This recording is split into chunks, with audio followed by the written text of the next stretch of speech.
My observation about being ready for the third wave or being ready even for the previous wave has always been on the technology side. The people who were prepared even before the first wave are the ones who've done well in each of the phases. Uh, what I've noticed is, whether it's the adoption of telemedicine or being able to have a more secure network or to be able to have the devices that can be used for mobile, or be able to do remote monitoring.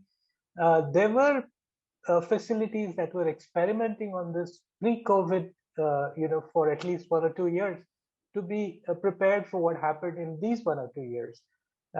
So the people who started in the first wave are now catching up, and I think by the third wave, a lot of people will be much better placed to use technology. There have been some really good examples of how it happened in these times of COVID. The administrative, mechanisms have functioned within hospitals also, like war rooms. There are speedier responses to everything from discharges to billing to whatever is needed. The whole agility came into the system. The command and control mechanisms fell into place. These are early signs of things getting much more mature in administrative controls as well in hospitals. They were very slow in the past, and now they're really becoming far more efficient and more responsive to the patient than they were earlier. That's what you're asking for, right? Yeah. Yes.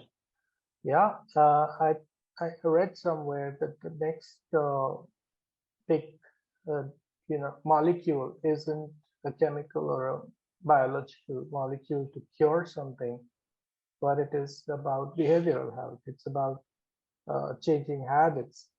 And I think there are some technologies that are working in the area of habit formation or behavioral health, whether it is about diet or exercise or about mental health.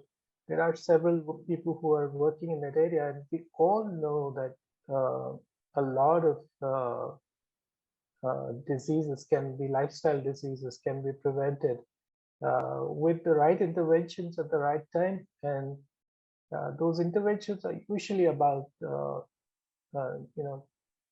changing the behavior of the person, and that takes technology.